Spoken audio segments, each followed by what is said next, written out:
How worried are you by the declines in the share price of Berkshire Hathaway, the difficulties the company's in? This is the third time that Warren and I have seen our holdings in Berkshire go down top tick to bottom tick by 50%. I think it's in the nature of long-term shareholding with the normal vicissitudes in worldly outcomes and in markets that the long-term holder has his quoted value of his stock go down and then by, say, 50%. In fact, you can argue that if you're not willing to react with equanimity to a market price decline of 50% 2 or 3 times a century, you're not fit to be a common shareholder, and you deserve the mediocre result you're going to get compared to the people who do have the temperament, who can be more philosophical about these market fluctuations. You can never take all the boom and bust out of a capitalist economy, but they could be enormously dampened if there were wise legislative restraints on human conduct that eliminated more of the sin and folly that will inevitably come without the wise restraints. And what happened in America is that the people who were making money out of a lack of wise restraints just got more and more power by doing more and more lobbying and making larger and larger political contributions, and being aided by a certain ideological nuttiness, which assumed that because free markets worked so well compared to, say, communism, that it automatically followed that if there were no laws at all restraining financial conduct, the economy would work better. And that's not so. The economy works worse if you allow unrestrained sin and folly in finance. That goes back all the way to the South Seas bubble. Without a system of wise restraints, gross immorality and extreme craziness will happen in markets. They need to be dampened. Sin and folly needs to be stepped on. Both parties have wings that are full of idiots. That is the nature of the game.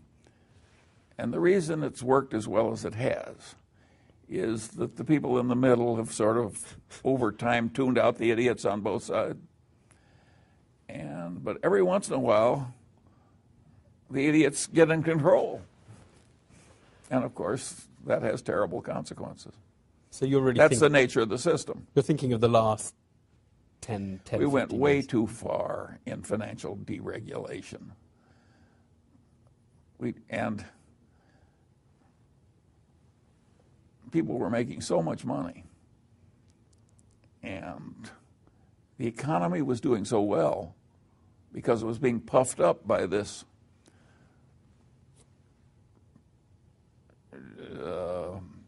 idiot boom and idiot expansion of consumer credit that everybody thought, oh, wasn't this wonderful?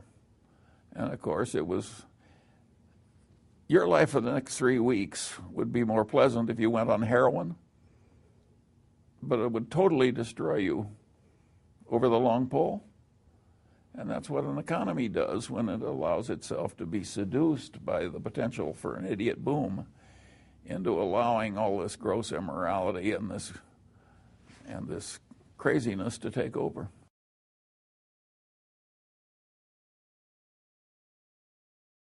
To his credit, of all the major figures, he's the only one who promptly said, I was a horse's ass. I'm ashamed of my lack of foresight. I missed this.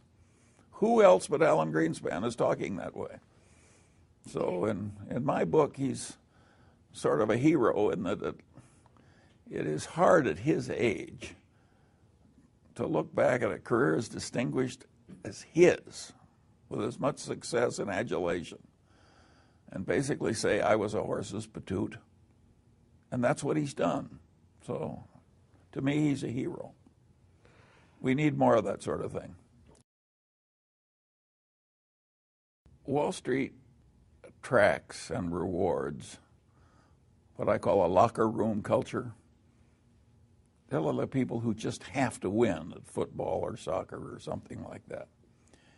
And they're just so competitive that whatever A is doing, they have to be as good or better than A. And of course, Warren and I don't have those compulsions.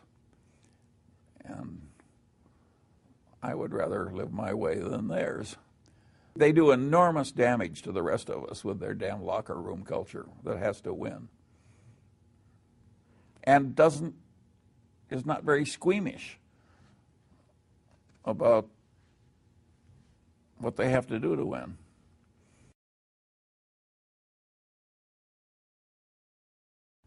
We have to deal in things that we're capable of understanding. And then once we're over that filter, we have to have a business with some intrinsic characteristics that give it a durable competitive advantage. And then, of course, we would vastly prefer a management in place with a lot of integrity and talent. And finally, no matter how wonderful it is, it's not worth an infinite price. So we have to have a price that makes sense and gives a margin of safety considering the natural vicissitudes of life. That's a very simple set of ideas. And the reason that our ideas have not spread faster is they're too simple. The professional classes can't justify their existence if that's all they have to say. I mean, it's all so obvious and so simple. What would they have to do with the rest of the semester?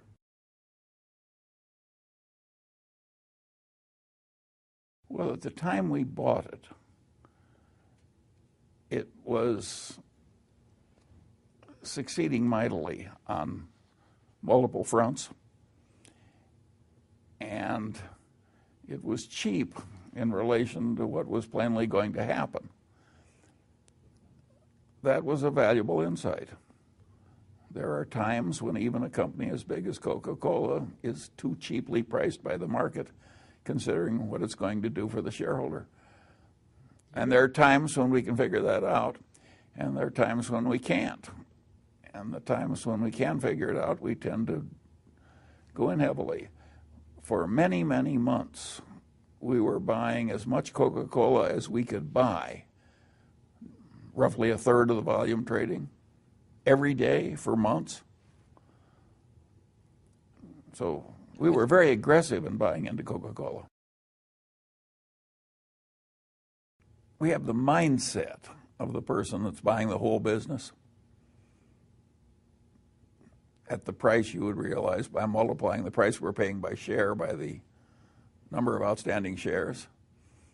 And we want the price for the whole business so calculated to look very attractive. So we like buying individual shares at a price that's lower than we think a rational person would pay if he could buy the whole business.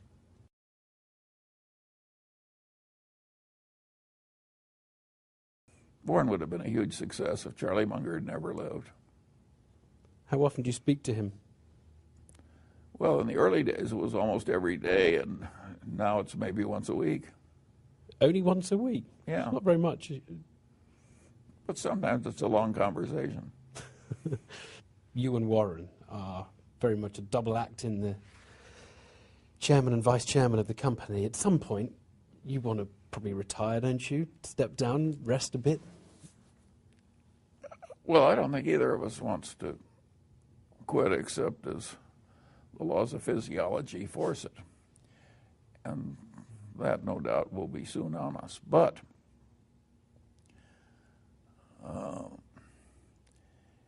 you got to remember that Berkshire is probably the most decentralized big corporation in the world. I think the very decentralization of Berkshire and the extreme pockets of talent in all the subsidiaries will give Berkshire a very respectable future long after we're gone. And you've got to remember that we started with a little nothing. And our successors are starting with something that is not a little nothing. And you ought to be able to achieve a lot more when you're given a mighty hand than you were when you start with a little nothing. Now, they won't be able to multiply money as fast per share, because that can't happen when you're working with such large sums. But in terms of a creditable institution that serves the wider world, I think Bircher's contribution after Warren is dead will utterly dwarf the contribution made while he was alive.